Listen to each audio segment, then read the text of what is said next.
Hey, Gladys, say something. Hi, Con. Hi, Gladys. So I think we're at, well, in my time zone, 18:59. So we'll give it another moment, if that's okay.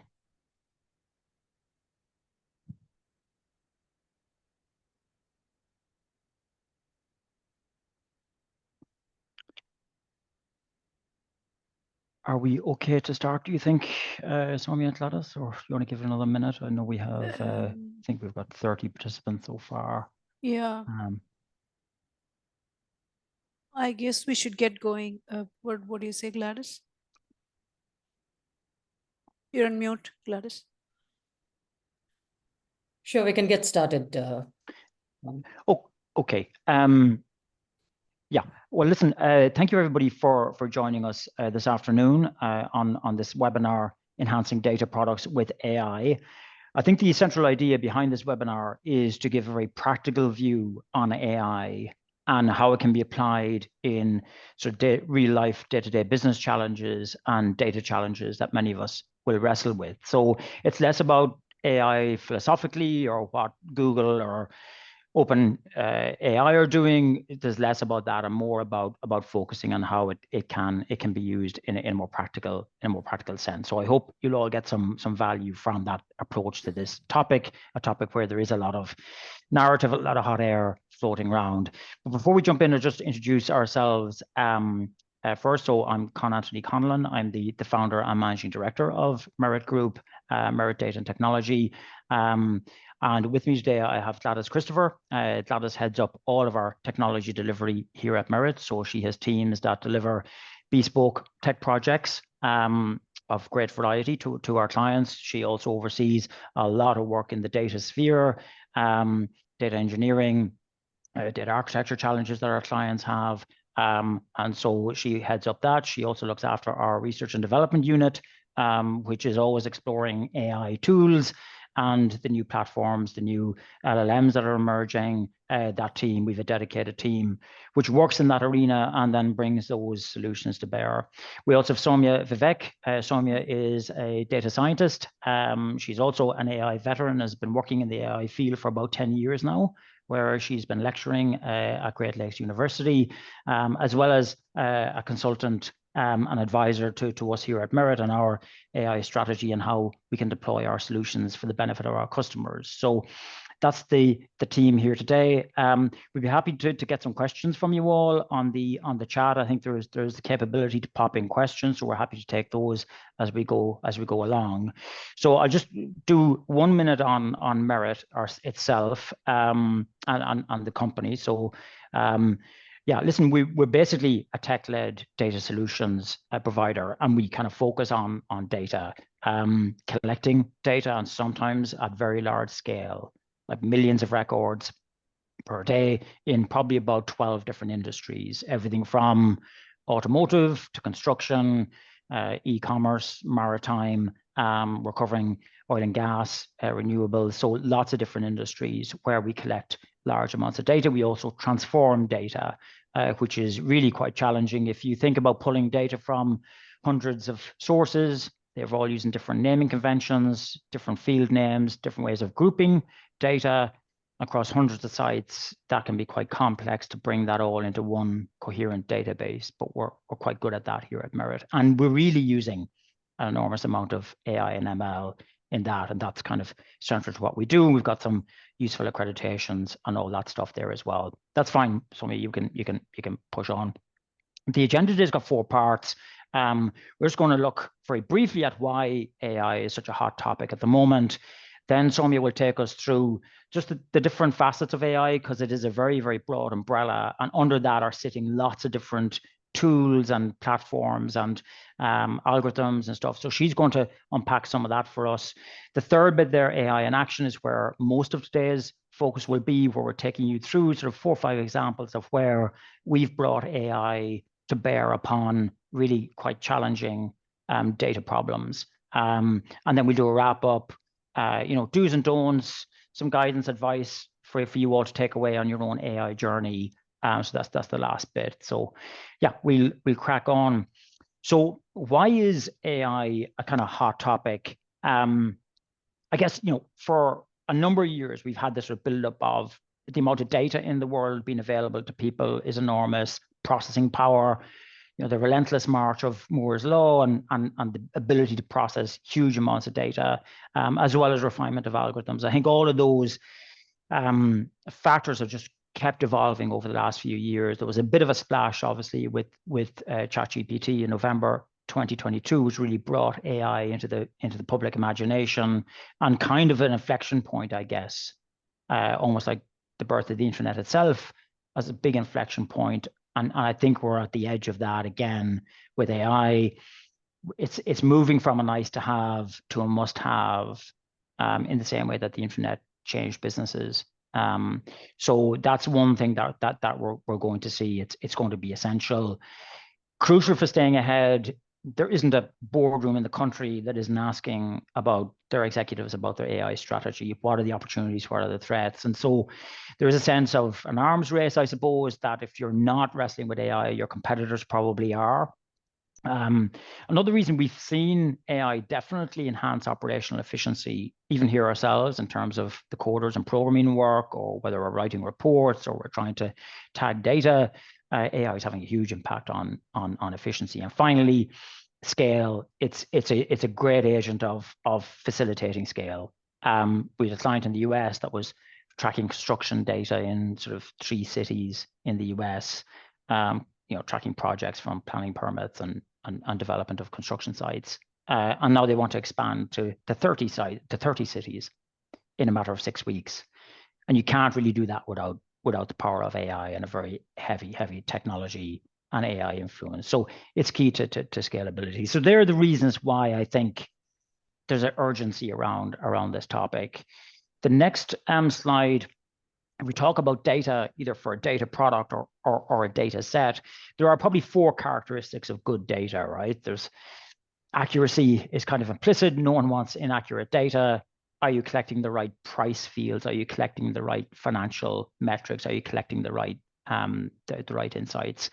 Completeness or richness. If you're building a data set and your database is getting thousands or millions of records, how complete are those records? Is there a lot of blank fields? Is the data gappy, or is it complete? Is it rich? Is the data timely? We used to run robots maybe once a week or once a day, but now there is an urgency and getting timely data, because people who make a change in their business, as in e-commerce, they make a change on pricing, they want to see the impact of that, within a few days or even within 24 hours. So, and then coverage, there is too much data in the world for sure, and some of the work we do helps to solve that. But if you're an information business or you're an authority in a particular industry, you do want to make sure that you've got complete coverage of that industry. So we help to do that, and AI is helping in all those 4. And to cap that off, then you get a really good data set if all those 4 are being ticked. And so a lot of our AI efforts go into driving those four components. So I'll hand over to Soumya, who will just take us through the AI components that we've been working with. Yeah, thank you, Con. Good morning, good afternoon, good evening, everybody. So this term artificial intelligence is now all pervasive, right? Wherever we go, we are hearing about this term. So let us try to focus on what is relevant to data products. That's the objective for the next few minutes. There is a universal set of AI, but I would like to take you through what are all the algorithms or the subset of artificial intelligence which are relevant to us. And we will also touch upon some of their business applications. The oldest one, the most traditional algorithm, AI algorithms, are probably the machine learning algorithms, where these models predict based on what they've learned from historical data. Typical examples would be anomaly detection, predicting website failures or downtimes. A subset of machine learning is deep learning, where a deep learning model's architecture is made up of neural networks, and it is to mimic the human brain in terms of how it learns and corrects its mistakes using feedback. Now, as deep learning algorithms proliferated, there are two areas which also started developing fast. The first one is computer vision, where the algorithms mimic human perception and understanding of visual data. And where do we use these? We use these for object detection models. We use them for automatic labeling of images and videos, and geospatial data processing. The other most important offshoot of deep learning is natural language processing, where the computer understands, interprets, and generates human language. Several of our data products are powered by NLP models like document classification, named entity recognition. We will look at these in a bit more detail. Now coming to the new kid on the block, which is the large language models and the generative AI, where these are a combination of NLP and deep learning. We typically call them NLP on steroids, where these models are really large because they are trained on a huge number of parameters, right? Millions or even billions of parameters. Llama 3, for instance, which was released a few weeks ago, is trained on 70 billion parameters. Now, these models, compared to their predecessors, have a lot of contextual intelligence. They are semantically better off, and they have cognitive knowledge. So they are used for a lot of intelligent applications like summarization, contextual entity extraction, extractive question and answer, and chatbots. Now, this comprises of our universal set of AI, where AI is nothing but we are training the machine to mimic human brain and thinking.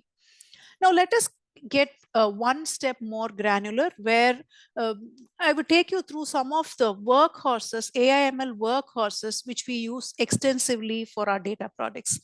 The first one of them is called text classification. So these are fundamentally classification models, where the text of a document is used to predict one of the predefined categories. Now, text classification models can be used in several ways. They can be used as standalone models, or they can be used as a prelude for subsequent NLP-based post-processing. So let us take an example of a subscription mailbox.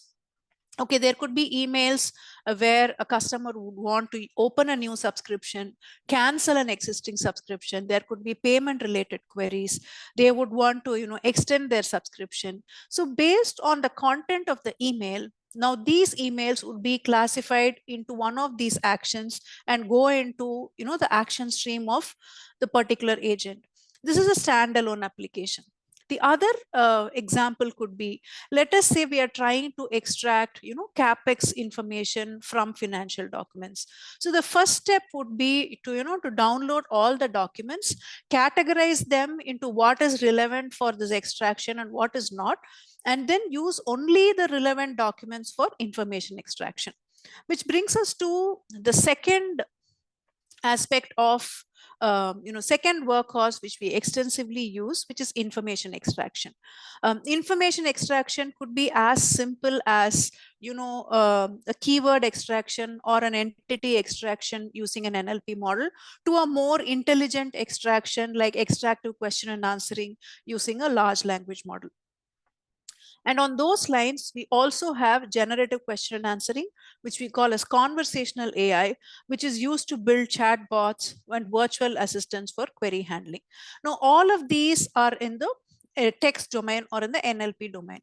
The next one, of course, is computer vision, where we use object detection to extract data from images and videos. And this could also be used to extract information from infographics. Last but not the least, we have our predictive analytics and machine learning models. We have several supervised and unsupervised learning models, which are fundamental building blocks of all the workhorses I spoke about. In addition, we also use the machine learning framework to enhance the stability and accuracy of our prediction systems. Now, all of this together is seamlessly integrated into the data lifecycle, starting from extraction, pre-processing, enrichment, up to management. And AI/ML has played an important role in enhancing data quality, relevance, and usability. Now, let us come to the heart and brain of today's webinar, where we are going to present some use cases where we've leveraged AI, and there have been a lot of benefits, both tangible and intangible. So in terms of selecting these use cases, we made sure that we cover different domains, at least 3 to 4 domains. And we also made sure that we look at different input sources like text, combination of text and image and video. Now I'll hand it over to Con to present the first case study. Thanks, Soumya. Yeah, the first case study that we're going to look at is in the pharmaceutical domain, and around this topic called formularies, which formularies are basically lists of medications that are prescribed for different ailments and different illnesses that patients have. And the pharmaceutical clients here are interested to know which of their drug products are being recommended in the various NHS trusts, or more importantly, which NHS trusts are not recommending their products. And especially with new products, a product that's been maybe gone through clinical trial and been approved, and it's been adopted very well, maybe in the south of England, but it hasn't been adopted at all in the north of England. So it allowed them to see that kind of dynamic, which is quite important in a very large industry. So yeah, the challenges here, a few challenges here. One was around, the bottom left-hand corner, if you focus on that part of the slide, is that we had to create a collection platform to handle about 450 sources, 177 fairly structured, and the other 270 quite unstructured, to cover the 300 formularies across the UK. So that in itself was quite a challenge. Every source was different. So we had to build the collection platform and the robots to do that. And then moving up, and that's sort of 2.5 million records a month, which is a lot of data to handle in any kind of non-automated way. I'll just go up to the top right there where you can see, obviously, we did a lot of automated extraction using the scrapers, but also something called a custom NER model, named entity recognition model, where we took a model and we really refined it with a lot of pharmaceutical training data for us to recognize the different drugs, the different dosages, the different presentation types. So that custom NER is quite important here. And then we had a further challenge, as well as collecting the data, extracting out the drug names themselves. We then had a matching challenge. There's a kind of British national formulary. There's a kind of a definitive database of drugs. And so when we found a drug at a particular NHS trust, we had to match that back to its BNF equivalent. So there's a matching challenge here, which is quite tricky. We'll carry on, Soumya. Yeah, this is going to show you, give you a sense of what we had to wrestle with in terms of the data that was being presented. It was quite disparate. So at the top, some people would present the data in a kind of tabular format that you see up there with the insulin example. Some cases are just in paragraphs of text on the left-hand side. Then on the right-hand side, you can see where the data is presented in kind of lists of varying types. So quite a lot of diversity there in harnessing that kind of data. And this is a good example of how we go on the journey. So if you have a typical source on the left-hand side here, where you're seeing the green and pink text, that's how it might be presented in a rough PDF. And what we've done is we've worked this model at the entity recognizer, and again refined it to make sure that every word, every token, we can tag accurately. And this is really the heart of the matter. So you're taking that very rough content, you're putting it through this model. And then you come up on the right-hand side with, you can now see the data emerging. So you can see things like the dosage or the drug name or the presentation type is beginning to get filled in. So this movement from kind of chaotic data, again, there's hundreds and hundreds, thousands of different formats in which that's been presented, and bringing it on that journey to clarity.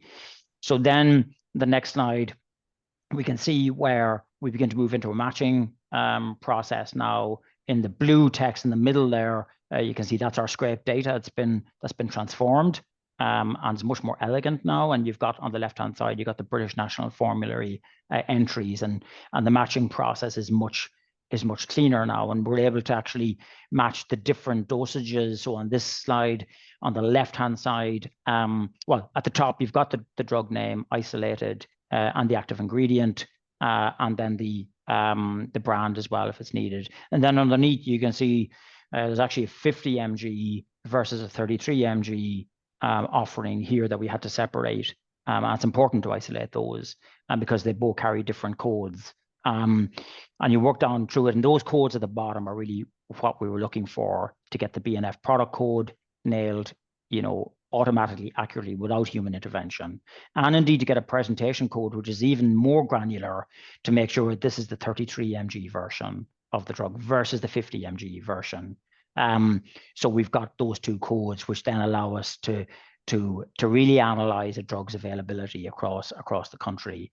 And it's even quite important for public health, and for the citizens. If a new drug, expensive, is released for a degenerative condition and it's available in Kent, but is not available in Liverpool, that creates an access inequality. And so being able to analyze data like this opens the door to help flush out those kind of inequalities. So it has both a commercial and I think a public interest application here, which is quite useful. But say harnessing all that data and isolating it down and nailing what drugs are available and which aren't, had quite a lot of complexity. And you think about drug names and the way they're abbreviated and the way the dosages are outlined, it really is quite complex. And there are some of the kind of benefits that arose from the exercise here. The turnaround times are much quicker. 80% automated extraction accuracy is a huge number on this type of complex data. And so the efficiency gains in handling this are just really very strong. So yeah, that's a very complex textual example. I'm going to hand over to Gladys now, who'll take us through something a little bit different with images and text. So yes, Gladys. Thanks, Con. The case study that I'm going to present is a machine learning solution that we developed for an automotive intelligence client. Now, this solution uses a combination of text description and image detection to predict an auto spare part code. The client has a cost estimation and a claims management application, which is used by car repair shops or service centers to estimate the cost of repairs or maintenance charges. And this tool is also used by insurance assessors to validate the claims on damages. So the base for the tool is a proprietary code, which is assigned to each spare part, irrespective of the make or model. The code helps us to quickly identify the part and also extract the costs associated with the removal, repair, or replacement of the spare. Now, on an average, a typical car would have about 30,000 spare parts. However, the client had about 16,000 codes in their proprietary database. Now, these codes had to be assigned to incoming spares records that were received from, which were in hundreds and thousands, which were received from different OEMs or car manufacturers on a regular basis. Now, doing this manually is a time-consuming job, and the customer had employed a big team of manual resources who were assigning these codes to roughly about 1.5 million records on a monthly basis. Now, about 10% of these were automated using a simple rule-based system by the client. However, they had to deal with 90% of these records. The other challenge that the client had was also in terms of onboarding new OEMs quickly. So any new OEM coming in will take several days for the clients to onboard, as this was a laborious process because each OEM would describe the spare part slightly differently, and matching it and assigning the right code from the proprietary database for the first time was not an easy task. So the mandate here for us was to build a comprehensive solution that would automatically assign the precise code. So before we move into the solution and look at it in detail, let's take a look at the input and output of the solution briefly. Now, the input to the system was a set of text records and image records. The text records consisted of 4 pieces of information. So it is the text, the description of the spare, the group and the subgroup that the spare part belonged to. We also had the original equipment manufacturer's unique code that was assigned to each spare part. Now, the records that were sent to us were largely in Spanish, but some manufacturers also had it in a combination of Spanish and English, and some had just in English. Now, on the other hand, the image input was nothing but the numbered image of the part itself. From the output standpoint, we had 2 models. So we had a text classification model, and the text classification model used the input, which is the description, group, subgroup, and also where the part was connected to. And with a combination of this, it was able to predict an output code. The image classification model, on the other hand, used object detection to predict the code, and that was based on also on the position and the indices. So once we had the output from these 2 models, we then fed that into an ensemble model. An ensemble is a classic machine learning model, which combines the prediction from the text and the image models to give the final prediction. Now, one of the biggest advantages of having an ensemble model is that it enhances accuracy or optimizes accuracy. So the reason for this is the ensemble model would give a confidence score to each prediction.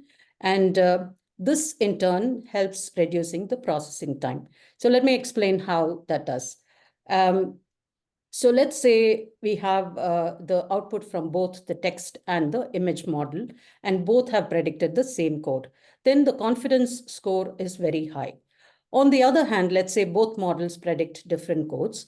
Then we give precedence to the output from the image model. So the reason why we do that is from experience and from the training module, we've understood that, that the image-based model is much more accurate compared to the text classification.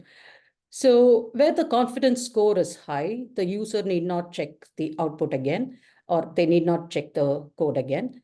However, where the scores follow below the threshold, they have to then process it manually. So before we move on to the benefits and the output, let's look at the solution approach with an example. So for the text classification, I did mention that there were 2 models that we had. So one was the text classification model. The other one was the image classification model. The text classification model is the NLP stack. So we had 4 pieces of information here. So we had the description. In the example you see, it is the engine ignition coil. And we had the group and the subgroup, the motor and the ignition here. It also had an additional piece of information, that is where this part is connected to, because that plays a vital role in determining the code. So here it is connected to the spark plug. So what we do is we concatenated the strings in all these fields, and then we converted that into features, which is then fed into the text classification model to predict the code. We use a technique called word embedding for this. And if you look at the image handling or the computer vision stack, we use the numbered part.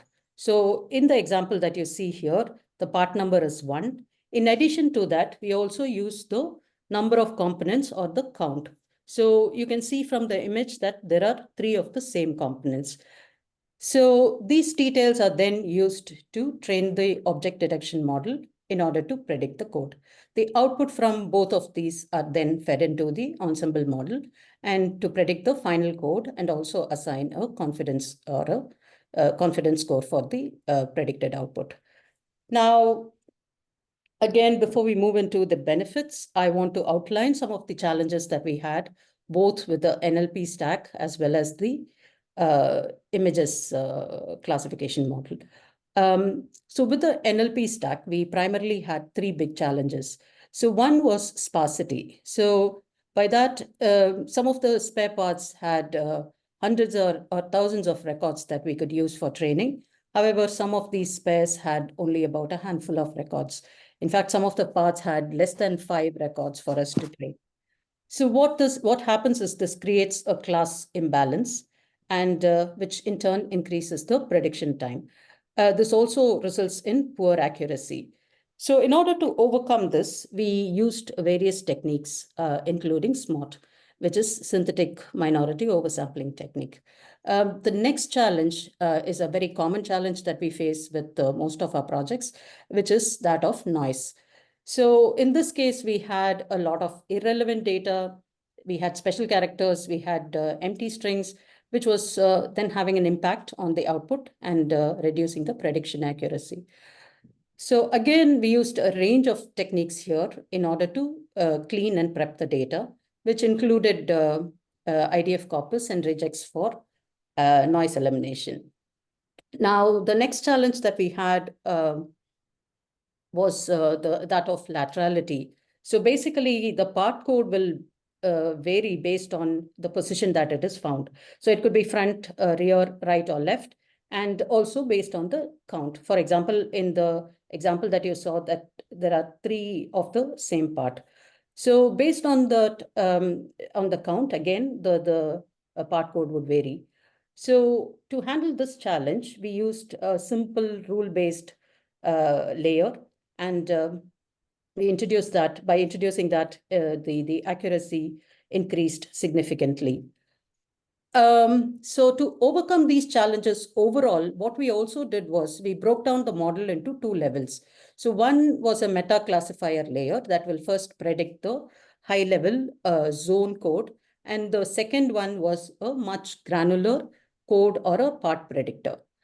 Now, on the other hand, with the images, the major challenge was that of image quality, because the images were in grayscale. We were finding it difficult to identify the boundaries or the bounding boxes. So in training, what we did was we annotated the images using Prodigy, and also used a combination of YOLO, you only look once, which is an algorithm that is used in object detection, generally in videos.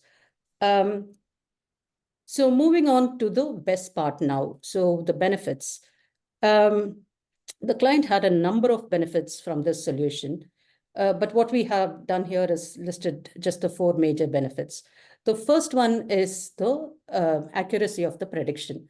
So currently, the model is able to predict 85% of the records with 100% accuracy.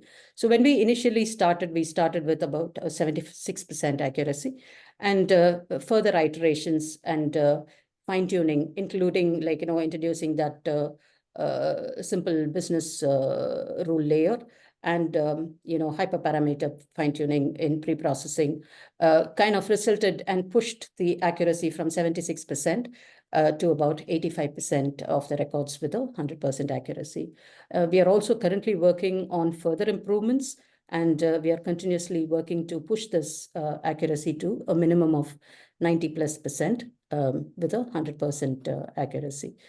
So the third and the most significant benefit that we have from this solution is the reduction in processing time. As I said, the client was having a big team of manual resources doing this work. So as a result of that, the client was, as a result of the solution, the client was able to have a cost savings of about 25% in the first year, and in the second year, they are able to realize around 45% of cost savings. Lastly, and as I mentioned earlier, the reduction in time, the new OEM onboarding time, was another significant benefit. So the client was able to cut it down from several days to almost a few hours. So that brings us to the end of my presentation, and I'm going to hand over to Con for the next one. Thanks, Gladys. Yeah, the next one I want to look at is around video and using video as a source of data, which of course it is, and video is data. So it's an area that we think is going to be quite interesting over the next few years. And the use case that we had here was around brands and influencers. And what we wanted to do is understand how well a brand might be represented by its influencers or the influencer community. Now, traditionally, what would happen here is you'd look at an influencer, the number of followers they had, how many views they had on their videos, the tags they had, or the comments that you were seeing at the bottom. But really, there was no solution that actually looked into the video itself. And this is what we've developed here. And it's a process where we go through video frame by frame, second by second. And so we can mine it for really, really interesting data. So for example, if we think about skincare, and we think, let's say there's a particular skincare condition that our brand is targeted at, we could take, let's say, the top 20 influencers in that particular niche who talk about that particular skin problem. And we could look at hundreds of videos from that 20 influencers. And we could see how many times our brand is mentioned across all those videos. Or we might find that our competitor brand is mentioned 5 times as frequently. So that kind of insight becomes really, really easy and much more accessible. And so that's kind of what we're able to drive at here. It involves ingesting a huge amount of data. You go to the next slide for a second. So we're able to kind of surface things like the gender, the age of the influencer, their emotions, and the sentiment that they're using around the brands as well. So it's quite good. It's quite good at that. The other use case is around the selection of an influencer. So if you're choosing an influencer, we can run their back catalog through the platform, and we can see a couple of things. We can see, well, you know, how often do they mention our brand or the other brands? Are they really focusing on this particular space? And that's good if they are, that they're kind of sticking to what they know. And secondly, you could check for things like profanity, bad language, adult content, political content. That's another way that we can. And so it gives marketeers and the agencies a lot more confidence that the influencers that they sign up are actually not going to harm their brand, or we don't find that they've said something crazy sort of 6 months previously. So I think at 2 levels, it's working at the individual level to make sure that we've got the right people representing our brand, but it works at another level in terms of understanding how a brand is being treated in the video itself. And here's a really, really elegant dashboard, which brings that to life a little bit. So you've got kind of a 22-minute video there, but instead of listening to the whole video, we can identify the 6 times that the brand was mentioned, the blue dots kind of neutral commentary on our product, the green dots being positive. Or in the second video, we see where the influencers kind of is negative on our brand. So it's a really nice way of surfacing. I don't have to listen to the whole thing, and we can immediately understand whether or how our brand has been represented in a given. And this works across TikTok, Facebook, Instagram Reels, all the popular platforms. So we think this is going to be quite an interesting area and could probably be applied to things like earnings calls within the financial services sector or other types of video content. So we'll just move on. The other one I just want to touch on briefly is around fashion, where we've done a lot of work previously. And again, using image AI that Gladys talked about earlier around the fashion piece. And this is a case study where we were collecting data from 450 clothing retailers globally. So 450, which was a lot of product that we were ingesting. And we were classifying those products in a consistent taxonomy and a consistent classification table. So it was quite powerful data, because if you were a buyer for a menswear department in a high street clothing store, you could look at the sort of stores that are competing with you for your age range and your target audience. You could look at your 5 competitors, look at a particular type of garment, an overcoat, for instance, and you might see it came on sale on the 1st of June and it sold out by the 12th of June to tell you that's a really fast moving item at that price. Or you can see other products that are really slow to go out of stock, and maybe they've been discounted a few times. And that will give you data on whether to buy that particular style or not. So this kind of ability, the fact that we were able to capture this data day after day after day, helped us really establish interesting trends, even what sizes sold out first, what colors were selling out fast. So really good intelligence. But one of the challenges was with some of the retailers, we got very little data on the garment. So for example, you might have a dress, $49.99. But we need to classify that. Is it a is it a summer dress? Is it a formal dress? Is it a mini skirt? And what pattern was it? Pattern, was it color? So we didn't have any of those words on the page. So we were using the image AI to kind of analyze the image, and it's fantastic. Even things like short sleeve, long sleeve, above the knee, below the knee, the neckline on the garment, the colors, patterns. It was able to identify. So the image AI was really strong and allowed us to classify the data much more granularly. So then we could make sure that we were collecting all the summer dresses in that category from lots of different vendors. And that allowed us to spot trends on summer dresses in terms of pricing, colors, sizes. So and we were handling millions of images a day. So the scale was enabled as well. But that led to some really interesting intelligence in this particular marketplace. So yeah, we can crack on. These are some of the benefits from it. But the ability to scale, if you look at the bottom left-hand corner, 36 million SKUs a day, which is quite big. And it gave us all this really interesting insight. We were able to increase the number of retailers as well. And add them onto our platform. So again, the scaling point is borne out there. And then the quality, the classification, the tagging. They used to have manual teams tagging a lot of these garments manually with tags, colors, sizes, patterns, but that's automated now. So yeah, I'll hand over to you, Soumya, I think, and you can take us through one more case study. Okay, thank you, Con. So the case study that I'm going to talk about is something that we are currently working on, and it is in the generative AI and the large language model space, very happening area, where we are calling it as the knowledge agent. It's basically, you ask questions to your document and the product is going to give you answers. So we are calling this as, extractive Q&A from PDF documents. So the requirement is that we build a modular knowledge agent, which will automatically extract information on the fly. And what's more important is that this information extraction is intelligent information extraction. Let's get into it on how intelligent it is in a bit of time.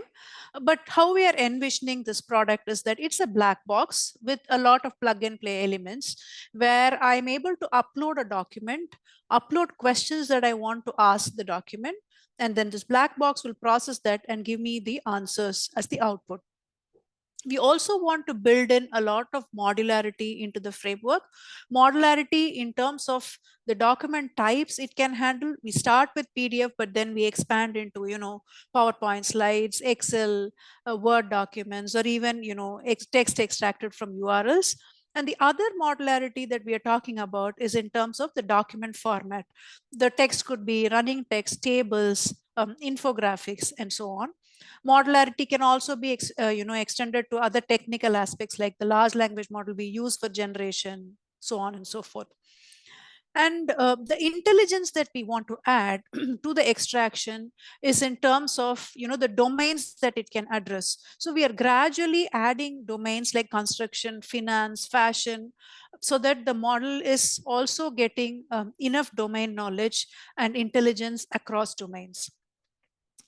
Let us try to differentiate to see how this is superior compared to conventional extraction. When I say conventional extraction, it's not just keyword extraction, but I'm also talking about extraction that we do with classic NLP models like NER.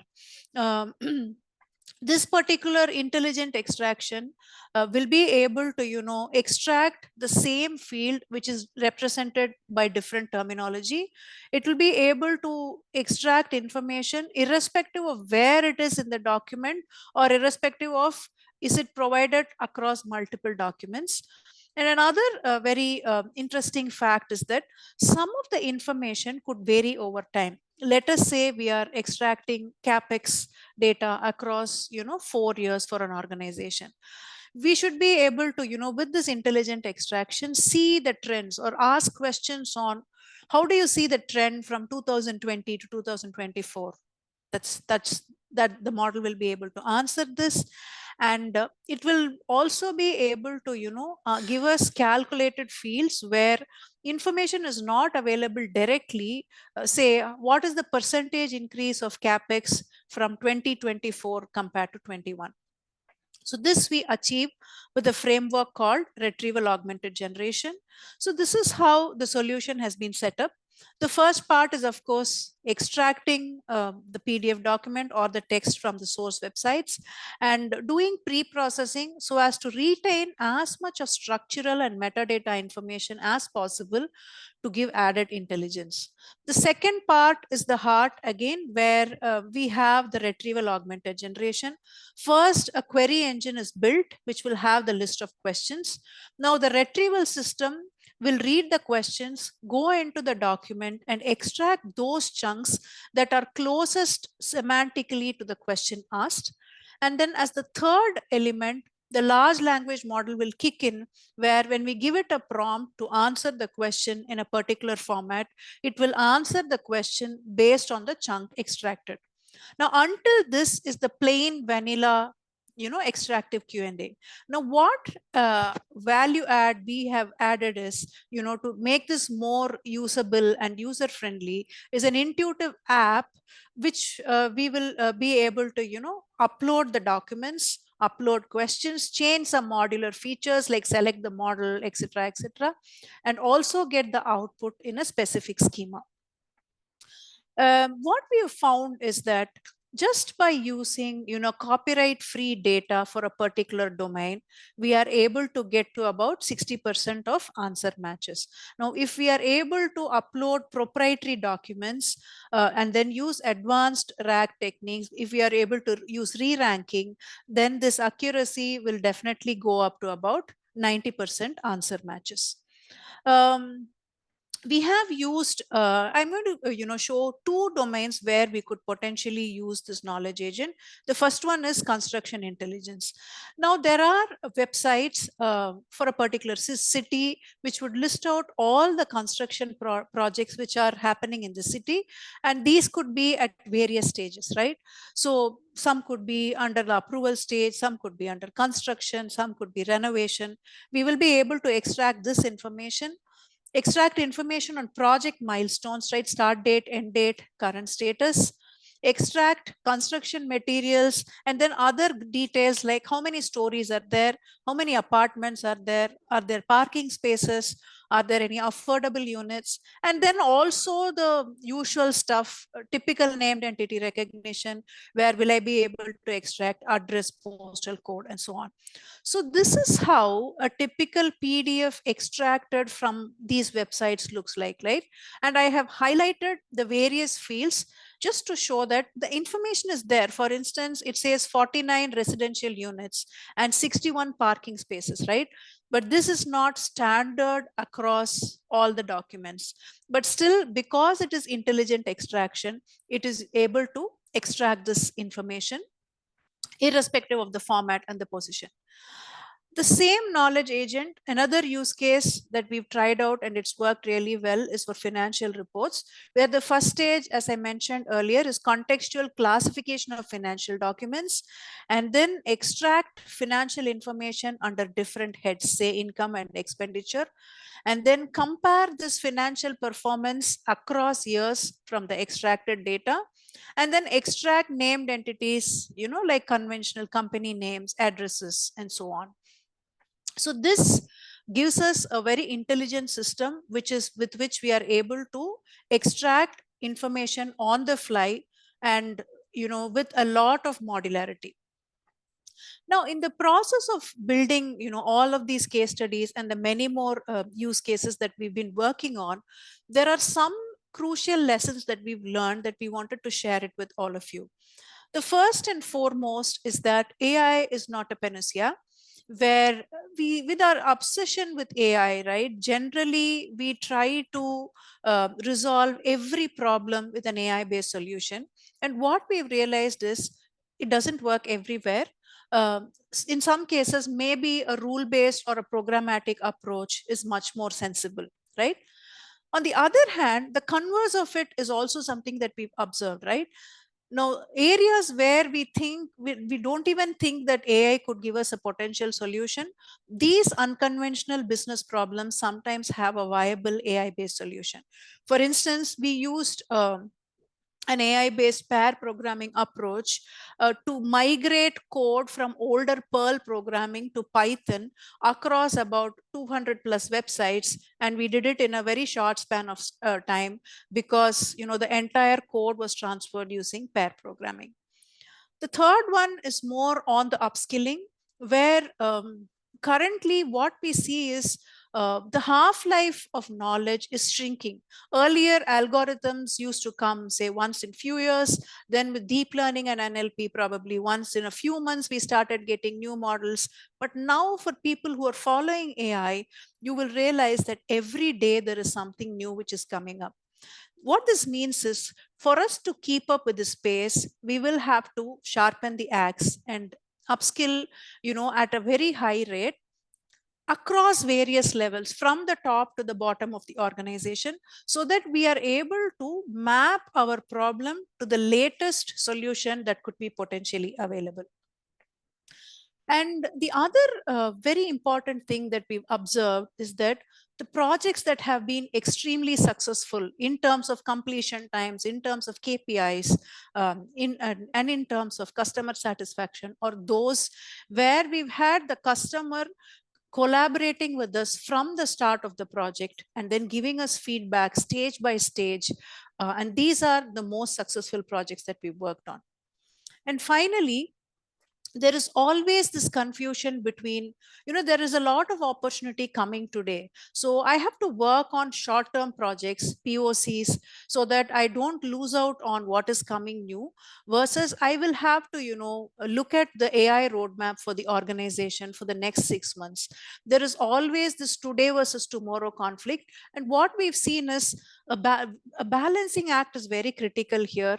And as we do today's projects, we should also be able to, use them to envision the roadmap for the future. And this is something which is there in everybody's mind, which is keeping us awake when we talk about AI. So I'm going to touch upon these apprehensions one by one. The first one is, now there is a lot of investment when it goes into, building an AI strategy, where you might have to invest in servers. Models like GPT have a token cost involved. You might have to recruit AI engineers, researchers. Now there is a cost involved in it. And always the question is, do I have, a matching benefit?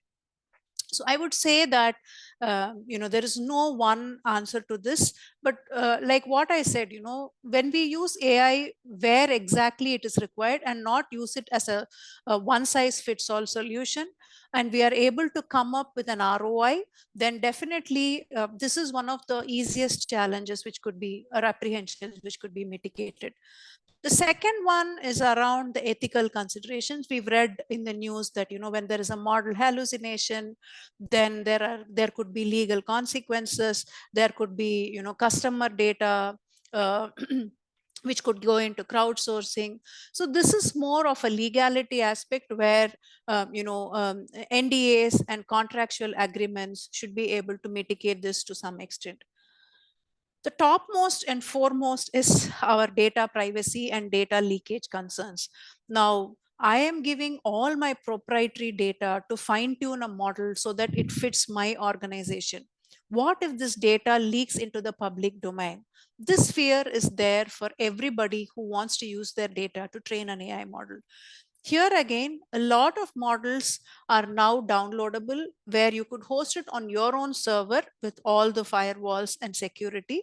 And this should be able to, overcome this apprehension.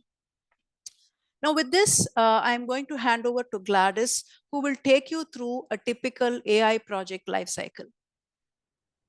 Okay, thanks, Soumya. So the clients that come to us are at various stages of the AI adoption. Now, sometimes they come to us with a definitive idea. Sometimes they are at an exploratory stage.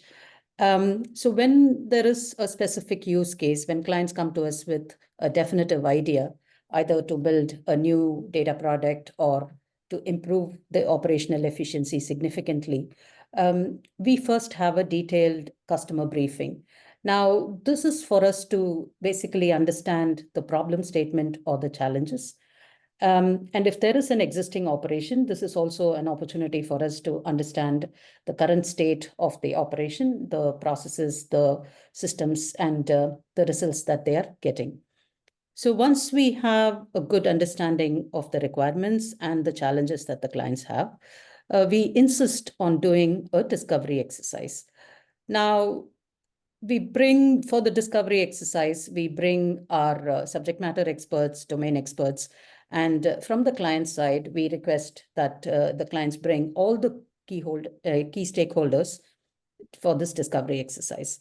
Now, this helps the clients refine and crystallize their requirements, but it also helps us to finalize the technical approach that we want to take. Now, in 90% of the cases, or 95% of the cases, we also recommend doing a POC. Now, the reason why we recommend doing a POC is that it will help the client understand the solution, the benefits better, and it will also help them to have some realistic expectations on the results. Now, for us, from our point of view, it will help us to estimate efforts accurately. It will also give us a good understanding of the challenges that we are likely to face if we go for the larger build. The client, again, can test the waters before they invest a big sum into the larger project. So what can you expect from the POC? So as a result of the POC, it will help understand almost near accurate estimates in terms of timelines and costs that are required for the project. It will also help firm up the KPIs from the success metrics. It will also help you understand the infra requirements and give you a good understanding of the tech stack that is likely to be used. Typically, a POC will be anywhere from 1 week to about 6 weeks, and it will cost a couple of thousands to about 25,000 pounds max. And it all depends on the complexity of the project that they want to do. Once the POC is complete and we receive the green light, of course, we'll drop the contracts and we will start the larger build. Now, before commencement, what we generally do on these projects is that we will come up with dashboards and KPI reports we'll have in place to monitor the progress of the project. Of course, with all AI projects, when you move from POC to the actual build, one thing that can be guaranteed is the continuous improvement. So that becomes an integral part of the larger build as we aim to maximize and optimize the output, both in terms of the quality and quantity. So that is the project life cycle, typical project life cycle of an AI project. So that brings us to the end of the presentation. I will hand over to Con to wrap up the session. Over to you, Con. Thank you, Gladys, and thank you, Soumya, and thanks everybody for staying on. We're happy to take any questions if anybody wants to put some questions quickly in the chat bot. We had one question about whether Mistral versus OpenAI versus Gemini. Gladys, do we have any preference in any of those three, or Soumya, any of you guys want to? I can take that question. So it again depends on the use case, right? As much as possible, we would like to choose a model which we can run it on our own server and fine tune. And also based on performance, as of now Llama 3 seems to outshine the others, but sometimes it depends on the use case. For certain domains Mistral might work well, and for certain others Llama 3. Okay. It depends Okay. on the use case. Thanks, Soumya, for the quick answer. But we're happy to take questions. That's my email address on screen. If you guys want to take a photo of that, or just lift that, I'm happy to engage and to do further discussions if there's something in here. And I just ask everybody to think broadly about the examples that we've seen. They may not match exactly what you've got going on in your business, but can that capability be applied to your own worldview, I guess. So I'd ask you all to have a think about that. But otherwise, thank you all very much for tuning in, and thank you for your attention. We're certainly happy to take the conversation further on a one-to-one basis, or to organize some Zoom calls to have further discussions. So with that, I think we'll wrap up. We're just hitting the 1 hour mark. So thanks again. Thank you, Gladys. Thank you, Soumya. Thank you, everybody, for tuning in. And I hope we hear from some of you in the near future. Thanks, everyone. Thanks, Con. Thanks, Soumya. And thanks, everyone. Bye-bye.